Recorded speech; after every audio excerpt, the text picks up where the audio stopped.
¿Cómo están, iglesia? Dios te bendiga. ¿Cómo están? Hermosa mañana, aunque esté nublado, hermosa mañana, porque su misericordia se renueva cada mañana. Estamos felices de poder estar una vez más en este lugar, en la casa del Señor, juntos como hermanos. Amén. Vamos a abrir nuestra Biblia, seguimos estudiando en el libro de Éxodo. Nuestra Biblia, aquel que no tiene Biblia, no se preocupe, puede compartir con el que tiene al lado una Biblia o una aplicación en el celular. Vamos a abrir nuestra Biblia en el libro de Éxodo, capítulo 17.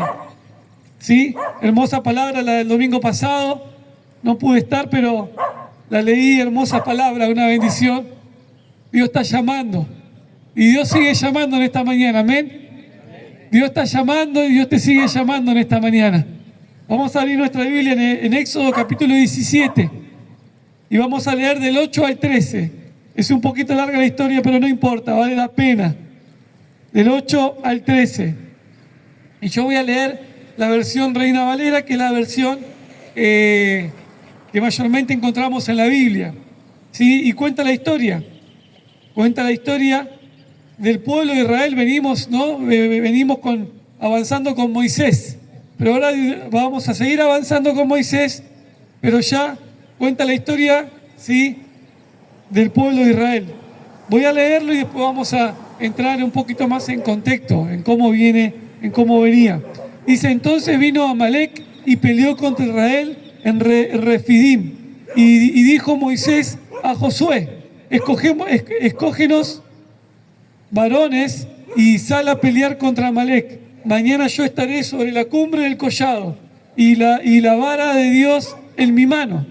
E hizo Josué como dijo Moisés, peleando contra Amalec, y Moisés y Aarón y Hur subieron a la cumbre del collado. Y sucedía que cuando alzaba Moisés su mano, Israel prevalecía, mas cuando él bajaba su mano, prevalecía Amalec. Y las manos de Moisés se cansaban, por lo que tomaron una piedra y pusieron debajo de él, y se sentó sobre ella. Y Aarón y Hur sostenían su mano, el uno de un lado y el otro de otro. Y hubo en sus manos firmes hasta que se puso el sol. Y Josué deshizo a Amalec y a su pueblo, y su pueblo a filo de espada.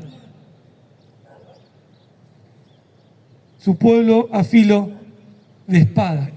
Otra versión dice, para aquellos que tienen otra versión y podamos poder entender de qué se trata esta historia: mientras el pueblo de Israel aún se encontraba en Refidim, los guerreros de Amalec lo atacaron, ¿sí? Así que Moisés le ordenó a Josué: escoge alguno de los hombres para salir a pelear contra el ejército de Amalec. Mañana yo estaré en la cima de la colina o de la montaña, sosteniendo la vara de Dios en mi mano. Josué hizo lo que Moisés le ordenó y peleó contra el ejército de Amalec. Entre tanto, Moisés, Aarón y Hur subieron a la cima de la colina o la cima de la montaña, cerca del lugar donde ellos iban a pelear. Mientras Moisés sostenía en alto la vara en su mano, los israelitas vencían, es decir, el pueblo de Dios vencía. Cuando él bajaba la mano, dice la palabra que comenzaba a vencer el pueblo de Amalec, ¿sí? Pero cuando bajaba la mano, dominaban los amalecitas. Pronto se cansó Moisés, o se cansaron tanto los brazos de que ya no podían sostenerlo en alto, así que Aarón y Hur se pusieron una piedra a Moisés para que se sentara. Luego se pararon, cada uno al lado de Moisés, y sostuvieron las manos en alto, y sus manos se mantuvieron firmes hasta la puesta del sol. Como resultado, Josué aplastó al ejército de Amalec en batalla. Y hoy vamos a hablar sobre avanzamos con Moisés con la vara de Dios. Y acá hay varios objetos, o hay un objeto que es la vara de Dios, ¿no? ¿Se acuerdan que el domingo pasado que le dijo el Señor: ¿qué tienes en tu mano? ¿No? Y Moisés dijo: no tengo nada. Y en un momento se dio cuenta y dijo que tengo la vara, ¿no? Y Dios utilizó la vara para diferentes situaciones, ¿no? cuando se presentó, por ejemplo, delante del faraón, Dios usó la vara de Moisés para convertirse, ¿no?, en una serpiente. Después también usó la vara para, extiende tu vara, le dijo, ¿no? Y el mar se abrió. Y así, en mucha de la historia del pueblo de Israel, de la salida de Egipto hacia la tierra prometida en el Éxodo, Dios usó la vara como un objeto, ¿sí?, para poder demostrar su poder, ¿no? Extiende tu vara y se convirtió el río Nilo en sangre. Y así, diferentes situaciones que vemos que Dios utiliza una vara. Hace unos días, toda esta semana estuvimos en Mendoza y un día fuimos a subir una montaña en un lugar, ¿sí? Y fuimos a visitar a la familia de mi esposa y subimos a un lugar, a una montaña donde había un sendero, ¿no?, con pastos y con árboles, y subimos a un sendero donde había un mirador. Sin conocer yo la historia ni qué palabra íbamos a compartir hoy en esta mañana, subimos al mirador y venía una familia con una vara, ¿no?, que me llegaba más o menos hasta la frente, con un palo o con una vara. Era hermoso, era hermosa. Y nos dice, necesitan la vara, se las doy. Y le dije que sí, ¿no? Y se la di a mi hijo Jeremías para que pueda subir. Y pensaba, ¿qué representa la vara?, ¿no? Porque el Señor le dice, ¿qué tienes en tu mano? Y Moisés tenía la vara. Sí, la vara representa el apoyo, ¿no? Los pastores, cuando pastoreaban a sus ovejas, lo que tenían era la vara para guiar a sus ovejas a que no se vayan del redil, o para subir una montaña o una colina. Esa vara a nosotros nos ayudó, ¿sí?, a mí y a Jeremías nos ayudó a subir. Y pensaba cuál era, ¿por qué la vara? No, porque cuando vos subís una colina o cuando vos vas subiendo una montaña, la vara es apoyo, ¿no?, para poder caminar y para poder hacer fuerza. Ya no se es fuerza solamente con los pies, ¿no?, y con las piernas, sino también que te apoyás en la vara, y la vara te acompaña y haces menos fuerza que antes, o haces menos fuerza si no la tuvieras. La vara de Dios funciona de la misma manera en nuestra vida. Él viene a darnos la vara para poder avanzar y seguir. Y ahora vamos a ver qué es la vara de Dios para nuestra vida. Pero acá en esta historia me llama mucho la atención, que aparecen dos personajes nuevos que hasta ahí en la Biblia no se habían nombrado.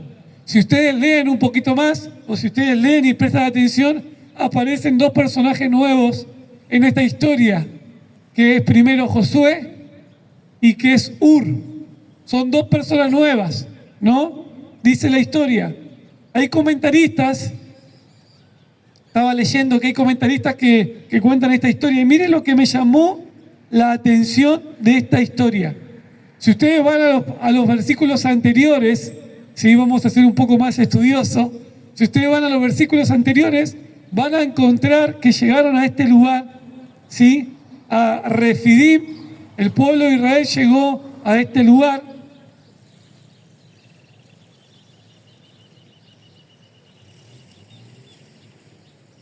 Y dice que el pueblo de Israel iba caminando en el desierto, seguía caminando, y dice que hizo campamento en Refidim. Acamparon en Refidim. Y dice que en ese lugar no había agua. Y el pueblo comenzó a quejarse. Y no solamente que comenzó a quejarse, sino comenzó a echarle la culpa a Moisés. Y le dijo, culpa tuya estamos así. Hubiésemos estado mejor en Egipto, donde por lo menos teníamos para beber. No, y comenzó de nuevo ese patrón de queja, un patrón de duda, un patrón de la comparación de la vieja vida.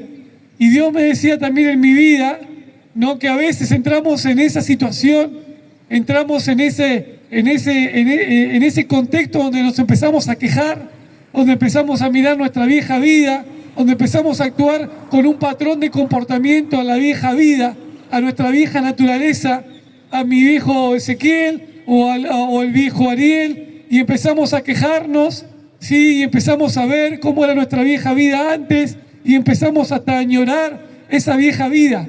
Ese era el contexto. Dice que el pueblo se enojó, reprendió contra Moisés, no se quejó contra Moisés. Y ese contexto es el que hoy... No hay problema. Ahora sí, gracias. Y ese contexto es el que hoy vamos a hablar. Y antes de meternos en la vara, dice que toda la congregación partió de Israel y ingresó al desierto de Sin por su jornada, conforme a lo que Dios le había mandado. Y acamparon en Refidim y no había agua en el pueblo para que el pueblo bebiese. Y altercó, dice, el pueblo de Dios contra Moisés. Y se quejó, o dice otra versión, se quejó. Eso fue.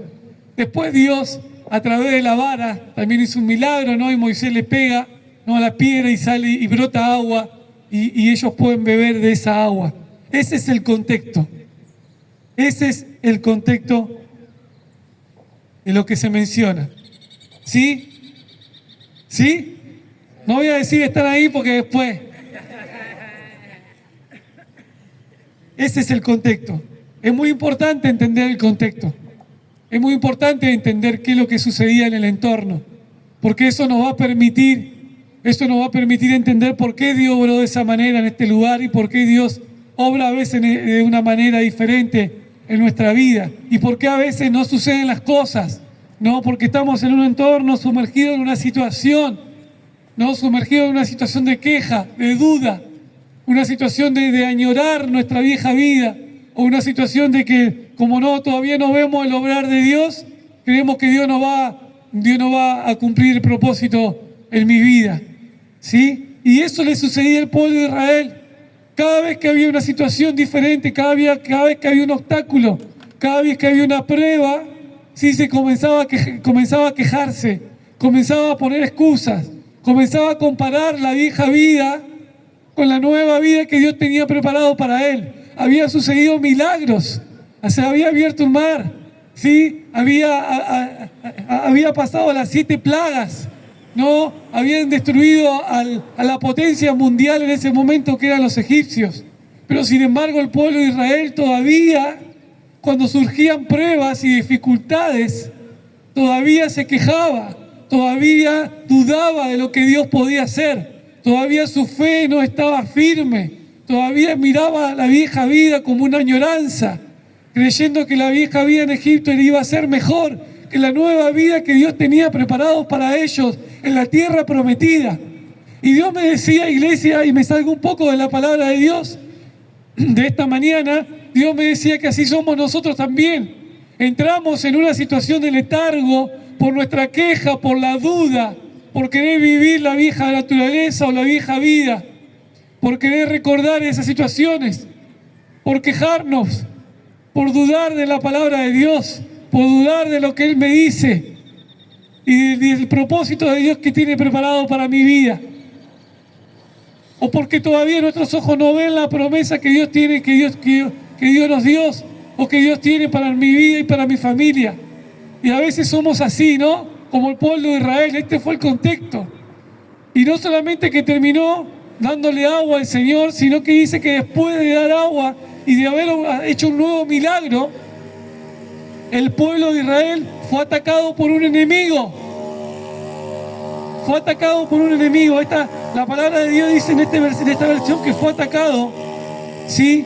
Fue atacado por un enemigo, por los amalecitas. Hay comentaristas que dicen que el pueblo de Israel iba caminando y acamparon y dice que atacaron, ¿no?, a mujeres y a niños y a hombres y a jóvenes y se los llevaban para ser esclavos, ¿no? Dice que Amalek es un pueblo nómade que vivía en el desierto. Amalek era un pueblo nómade que vivía en el desierto, es decir, que no se afianzaban en ninguna tierra, sino que andaban de lugar en lugar y se manejaban por el desierto. No, Amalek significa, dice que habitaban en el desierto y que no permiten que el pueblo de Israel avanzara. Sí, eso significa Amalek. Eso significa Amalek. Amalek representa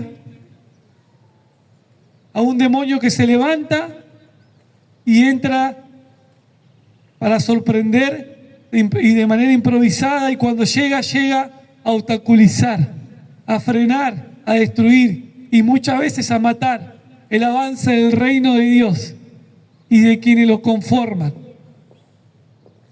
Uno de los grandes enemigos del pueblo de Israel fueron los amalecitas. Fueron los amalecitas.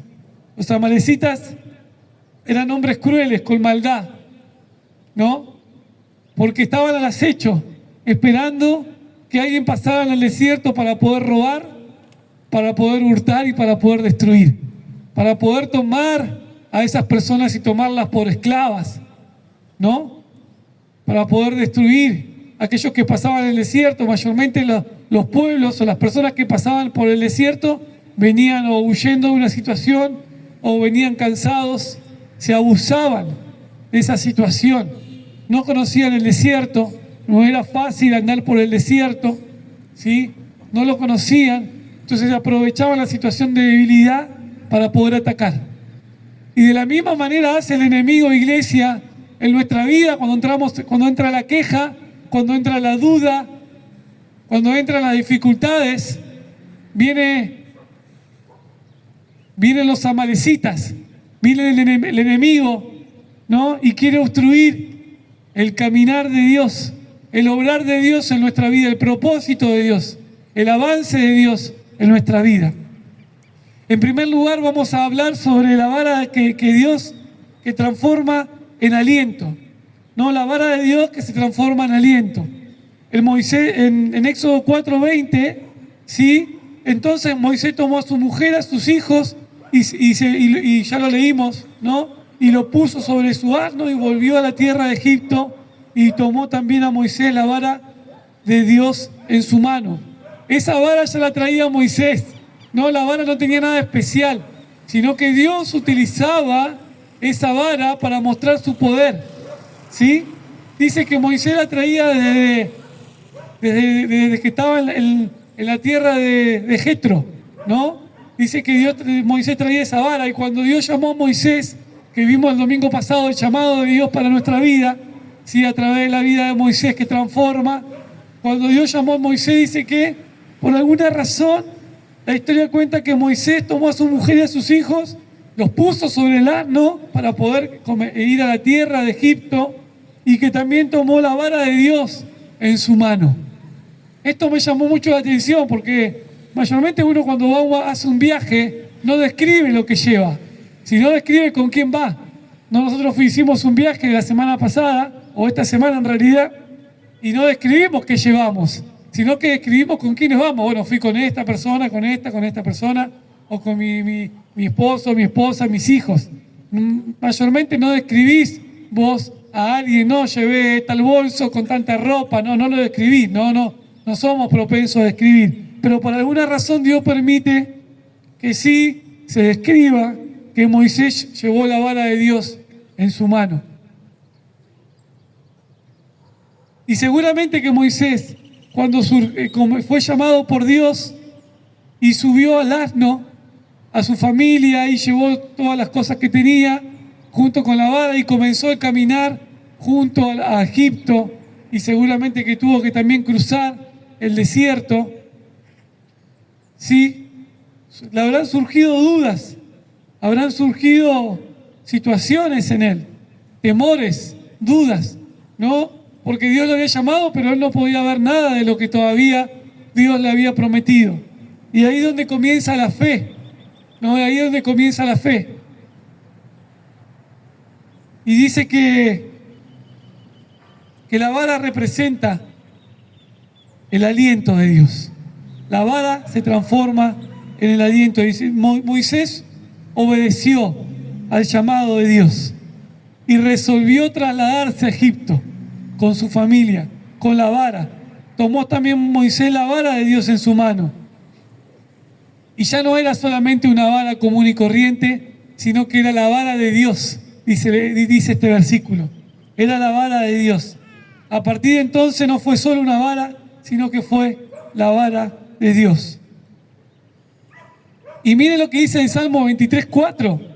Aunque ande en valle de sombra de muerte, no temeré mal alguno, porque tú estarás conmigo. Tu vara y tu cayado me infundirán aliento.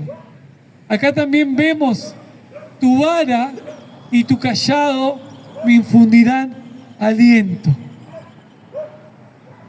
Podemos imaginar que Moisés iba caminando por el monte Sinaí, ¿no? y salía de la comodidad, salía de la casa de su suegro y de estar con su familia pastoreando ovejas para ir a libertar al pueblo de Israel. Solamente por una promesa, la palabra de Dios, el llamado de Dios en su vida. Como decimos nosotros, se fue con una mano atrás y otra adelante, ¿no? Se fue solo con su familia y con la vara de Dios y un asno. Y seguramente alimento para poder llegar hasta Egipto. Sin saber cómo Dios iba a obrar, sin saber cómo Dios iba a liberar al pueblo de Israel. Él solo tenía una promesa, él solo tenía un llamado. Y seguramente que si Dios te llamó y Dios te está llamando, iglesia, para servirle a Dios, y estás pensando cómo lo va a hacer, no te preocupes. Dios tiene todo bajo control.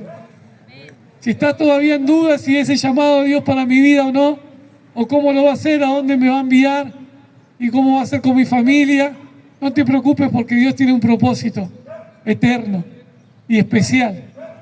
Amén. La vara de Dios es el aliento, es la palabra. La vara nos tranquiliza, nos da confianza, nos da fe. La vara de Dios es la palabra en cual debemos avanzar siempre. La vara de Dios nos da confianza. Dice: tu vara y tu cayado me infundirán aliento. Cuando subimos esta semana, subimos a la montaña, había ripio, ¿no? Había piedras, ripio, y la montaña era tenía mucha cima, ¿no? Sí o sí, era un lugar un poco turístico, entonces tenía algunos escalones formados por madera, pero si no tuvieras esos escalones, sí o sí necesitas un apoyo, o buenas piernas, buenos cuádriceps para poder subir, ¿no? La vara te infunde aliento y te infunde confianza cuando vos subís una montaña, una colina, ¿sí? o algún cerro determinado. La vara es el apoyo para que no te caigas, ¿sí? a un precipicio, o para que no resbales. Esa es la función de la vara. Y es por eso que los pastores de ovejas tenían la vara. No solamente para guiar a su rebaño, sino para subir cuando subían la montaña. Las ovejas son propensas, no a querer subir. Nosotros acá tenemos una tierra llana, pero en lugares más montañosos, vos vas a ver que las ovejas quieren subir y subir por los senderos. No, suben por los senderos, no sé por qué, pero suben por los senderos buscando alimento, buscando comida. Y la vara te guía, ¿no? y te ayuda, y es un apoyo de sostén. Por eso dice: la vara, ¿sí? y con el collado me infundirán aliento. Una cosa que destaco de Moisés, perdón, creo que tengo ganas de hablar. Una cosa que destaco hoy de Moisés es que obedeció. Una vez más el Señor me decía cuando leía esta palabra y cuando la estudiaba, que Moisés obedeció. Moisés se fue con una mano atrás y otra adelante. Pero él fue obediente, no sabía lo que iba a suceder, no sabía lo que iba a pasar, no sabía cómo Dios iba a obrar, porque hasta ahí Dios no le dice cómo iba a obrar. Solamente le dice que vaya, que iba a libertar al pueblo. Iba a usarlo para libertar al pueblo, pero hasta ahí Moisés no sabía cómo Dios iba a obrar. Pero solamente Moisés hizo una cosa: obedeció a Dios, obedeció al llamado de Dios, obedeció a lo que Dios le había dado y a la palabra de Dios. Yo no sé para quién también es esta palabra en esta mañana, también fue para mí. Hoy Dios te dice, si fuiste llamado, sos llamada y sos llamada y llamado, debes obedecerme. Obedecerme es la primera acción, la obediencia.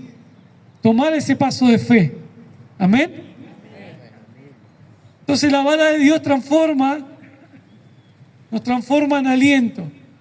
Número 2, ¿qué sucedió en esta historia? La vara de Dios se transforma en victoria. La vara de Dios se transforma en victoria. Resulta que el pueblo de Israel en la peregrinación por el desierto dice que llegó a un lugar llamado Refidim. Cansado, agotado por tanta caminata. No, imagínense que era una multitud. No, y estaban cansados y agotados por la larga jornada que tenían.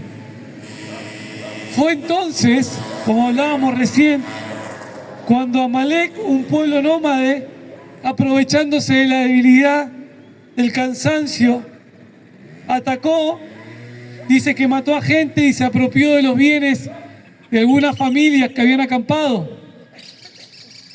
Se aprovechó. Entonces, acá aparecen dos personajes nuevos en esta historia, dos personas nuevas del pueblo de Israel. Y yo le decía, justo lo veníamos charlando con Nati, con mi esposa, y le decía, ¿sabes qué? No, me doy cuenta que hasta ahora habíamos escuchado de Miriam, habíamos escuchado de Aarón, habíamos escuchado de Moisés, de Jetro, ¿no? De la esposa de Moisés y aún de los hijos. Pero hasta ahora todavía no habíamos leído de alguien que no sea de la familia de Moisés. Y me llamó mucho la atención esto, que comienza con dos personajes o con dos personas del pueblo de Israel, que Dios comienza a levantar. No, Dios comienza a levantar dentro del pueblo de Israel a dos personas. Y dice, y dijo Moisés a Josué, escoge a varones y sale a pelear contra Amalek. Mañana yo estaré sobre la cumbre del collado y la vara de Dios en mi mano. Esa misma noche, cuando Moisés se entera de que el pueblo de Amalek mata a gente, ¿sí? Roba pertenencias y se llevan a esclavos, a mujeres y a niños, dicen que esa noche Josué escogió a sus mejores hombres. Le dijo a Josué, escoge a tus mejores hombres. Y mañana a la mañana, y dice que a la mañana siguiente salió a pelear contra los amalecitas, mientras Moisés desde la cumbre del collado observaba la pelea, o la batalla, la guerra. Observaba la batalla y la guerra. Y acá comienza la primera historia de Josué. Si ustedes buscan, ¿sí? Si ustedes buscan quién era Josué, yo busqué un poquito, después lo vamos a ver en la historia. Si ustedes buscan, sí, acá comienza recién a hablar de Josué. Y le dice a Josué, ¿no? La historia es como que si ya lo conociéramos pues toda la vida a Josué, o como si ya lo hubiésemos leído en algún lugar, esta historia. Sí, pero le dice a Josué, ve, busca tus mejores hombres y ve a pelear la batalla con los amalecitas. Dice que Josué nació en Egipto. Josué también nació en Egipto. Y fue el líder de las tropas israelitas. No, hasta ahí voy a contar un poco, no voy a contar más de Josué, porque si no me estoy adelantando, pero dice que Josué nació en Egipto, ¿no? Era más joven que Moisés, ya en los últimos años, antes de que fueran liberados por Moisés, el pueblo de Israel. Moisés nació en Egipto, pero por alguna razón y alguna característica que Dios le había dado a Josué, Josué fue el líder de las tropas israelitas. Y ahí donde se menciona por primera vez y le dice Moisés a Josué, ve, elige del pueblo a tus mejores hombres y ve a la batalla. Recordemos algo, que el pueblo de Israel no era un pueblo de batalla. El pueblo de Israel no era un pueblo de batalla, hasta ahí no había tenido ningún conflicto. La liberación del pueblo de Dios de Egipto fue por la mano de Dios, fue por las señales de Dios, fue por la vara de Dios. Amén. Pero por alguna razón ahora se cambió el contexto y dice que Dios elige, Moisés le dice a Josué, ve, elige a tus mejores hombres, y ve a pelear. Esta es la primera batalla que Dios le da al pueblo de Israel. Es la primera batalla. Y acá no dice que Josué tuvo miedo, que Josué le preguntó, y Señor, nosotros no somos hombres de batalla, nosotros nunca peleamos, o tenemos miedo, o ¿a quién elijo? ¿Con quién voy? No dice nada la palabra de Dios. Dice que Josué eligió los mejores hombres y a la mañana siguiente fue a pelear. Fue a la batalla. No sabemos si tenían armas, no sabemos si tenían espada, no sabemos si estaban preparados o no, pero sí sabemos una cosa. No dudó Josué, sino que fue. Eligió a los mejores hombres y fue a la batalla. Y fue a la guerra. Amalek representa la fuerza demoníaca que aprovechan cuando estamos cansados, cuando estamos agotados, cuando estamos desalentados y nos ataca por sorpresa. La única manera de hacerle frente a Amalek, ¿saben cuál es? En el ámbito espiritual, es la oración. Cuando se levanta el enemigo en contra de nuestra vida, cuando estamos cansados, cuando estamos cargados, cuando estamos débiles, cuando nuestra fe flaquea, ahí viene Amalek a sacarnos del camino. Ahí viene Amalek a poner en duda nuestra fe. Ahí viene Amalek, ahí vienen las dificultades, las circunstancias, los problemas, los conflictos, las situaciones que se levantan en nuestra vida. Y ahí es donde debemos agarrar la espada que es la oración. La única manera de vencer es manteniendo la vara de Dios. Y la vara de Dios es la oración. Amén. También en esta historia nos enseña que necesitamos ayuda. Miren esta particularidad. Dice que Moisés no fue solo y levantó la vara y el pueblo de Israel vencía, sino que fue con Aarón y con Hur. Acá comienza otra historia también. No solamente fue con su familia, que representa a Aarón, sino también fue con Hur, que era parte del pueblo, era parte del pueblo de Dios. Dice que no fue solo, ¿no? Y dijo, bueno, no importa, yo puedo solo, sola, porque lo voy a lograr. No, estamos en un tiempo donde la corriente de este mundo dice, vos vas a poder solo, sola, con tus conocimientos, con tu inteligencia, sola vas a poder. Pero hoy Dios nos enseña, ¿no?, que Moisés, aún siendo un hombre llamado, aún siendo un hombre de Dios, aún teniendo la vara de Dios, aún habiendo sido usado por Dios para liberar al pueblo de Israel, no fue solo, sino que fue acompañado. Y fue acompañado de Aarón y de Hur. Y dice la palabra de Dios que cuando Josué se cansaba de tener la vara, dice que Aarón y Hur le pusieron una piedra para sentarse. Miren, hermano, yo estuve en la montaña de Mendoza y las piedras son grandes, ¿eh? Hay piedritas chiquitas, pero si Aarón se tuvo que sentar, es porque tuvieron que poner una piedra grande, ¿no? O una piedra del tamaño de una silla, para que se pudiera sentar. Imagínense lo que fue esa lucha, esa batalla, lo que fue esa batalla, ¿no? Que Moisés se cansaba. Y no solamente se cansaba de tener la vara en alto, sino que también se cansaban sus piernas, su cuerpo se cansaba, su naturaleza se cansaba. Pero ahí donde Dios envió a Aarón y a Hur para que sostuvieran su mano, Así es lo mismo, nosotros como iglesia no podemos andar solos o solas. Tenemos que ir como iglesia con nuestros hermanos. Y cuando estamos flaqueando y nuestra fe es duda, debemos decirle al otro: hermano, orá por mí. Hermano, vamos a juntarnos, necesito que me ayudes a orar.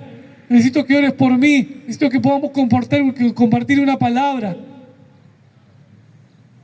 La oración y el pueblo de Dios es el sostén de la victoria. No podemos tener victoria si no oramos. No podemos tener victoria si no nos apoyamos como iglesia. Si no contamos con el hermano, con la hermana, si no contamos con el otro. No podemos ser llaneros solitarios y manejarnos solos. Moisés entendió esto y por eso fue con Nur y con Aarón. Y dice que cuando se cansaba ellos eran el sostén, eran el soporte. No estaban solos. Por eso Jesús envió a sus discípulos de 2 en 2. Para que cuando uno cayera el otro lo levantara. Para que cuando uno dude el otro lo levante en la fe. Para que cuando uno caiga el otro esté ahí sosteniendo. Es mejor 2 que 1, dice la palabra de Dios. Pero en este caso el Señor mandó a Aarón y a Hur. Y cada uno sostenían una mano. Para que la vara de Dios se mantuviera arriba, para que el poder de Dios sobre y le dé la victoria en la batalla.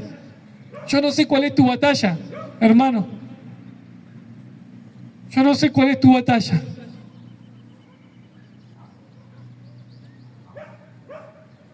Pero Dios te dice en esta mañana que busques la victoria en oración, número 1. Y número 2, que tu sostén sea la iglesia, que tu sostén sea la iglesia, los hermanos y las hermanas. Amén. Y en tercer lugar, la vara de Dios se transforma en palabra.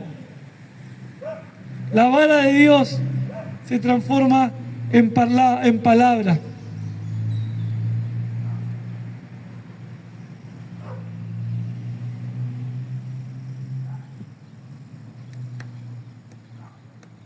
Sí, la palabra de Dios también es el sostén a la victoria del pueblo de Israel. La palabra de Dios fue el sostén a la victoria del pueblo de Israel.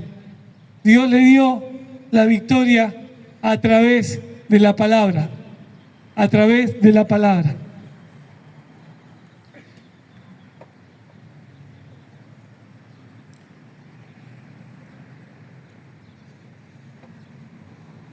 Miren lo que dicen los últimos versículos. Y Josué dijo a Moisés: escribe esto para memoria en un libro y di a Josué que raere del todo la memoria de Amalek debajo del cielo.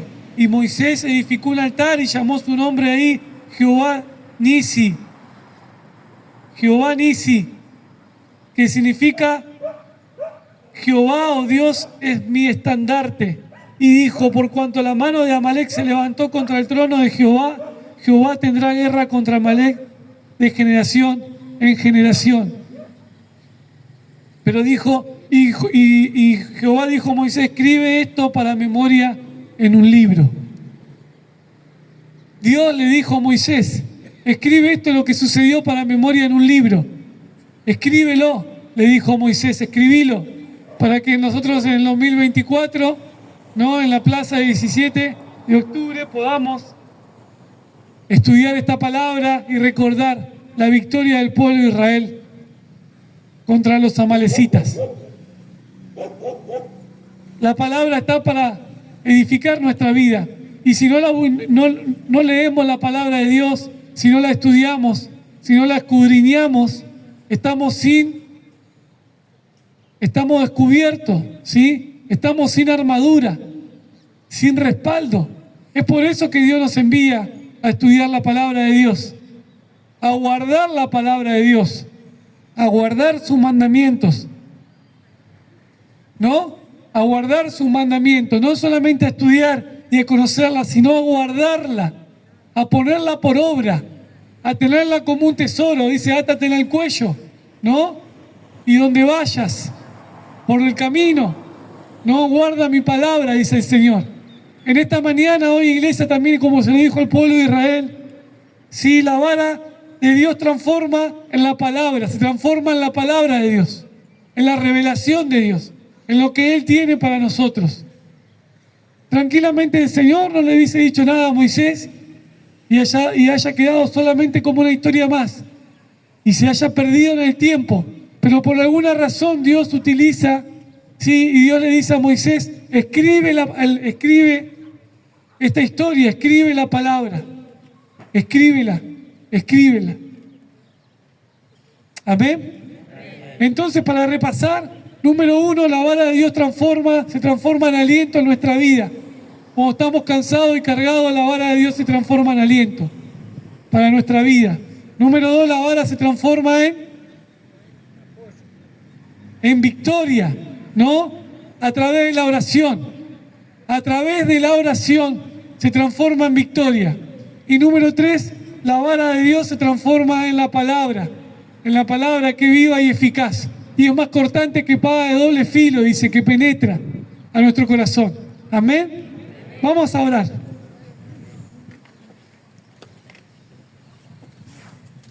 Vamos a orar. Señor, te damos gracias en esta mañana. Gracias por tu palabra. Gracias, Señor. Gracias por tu palabra. Gracias porque vos nos enseñás en esta mañana. En el nombre de Jesús. En el nombre de Jesús, Señor. En el nombre de Jesús.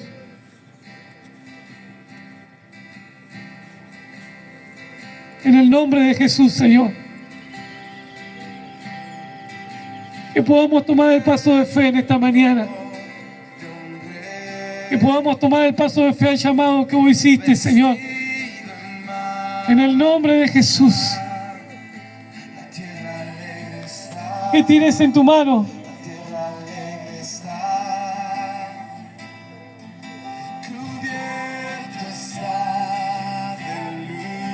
Gracias, Señor, por esta mañana.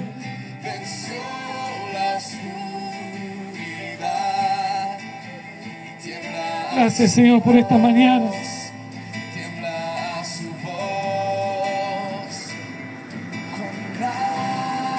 En el nombre de Jesús. En el nombre de Jesús. Te bendecimos, Señor. Gracias por tu palabra. Gracias por tu palabra, Señor, que es poderosa, Señor, para transformar. En el nombre de Jesús, gracias por tu palabra, Señor. Gracias por tu vara, porque nos da aliento, Señor. Tu vara y tu callado me infundirán aliento. Guíanos, Señor, a la victoria en el nombre de Jesús a través de la oración. Que podamos entender que la oración mueve tu mano, Señor, y transforma. La oración nos liberta, nos sana, nos renueva. En el nombre de Jesús, Espíritu Santo, llévanos a orar más, Señor, a buscarte más, a estar más en comunión con vos, en el nombre de Jesús. Espíritu Santo, llévanos a buscar más de tu palabra, a escudriñarla, Señor, a guardarla, a ponerla por obra en el nombre de Jesús. Y si se levanta, Señor, toda duda, toda queja, toda contienda, toda dificultad, Señor, sobre nuestra vida, que podamos orar, que podamos buscarte en el nombre de Jesús, que podamos entender que vos nos das la victoria, Señor, que vos nos das la victoria. En el nombre de Jesús, Señor. En el nombre de Jesús, Espíritu Santo.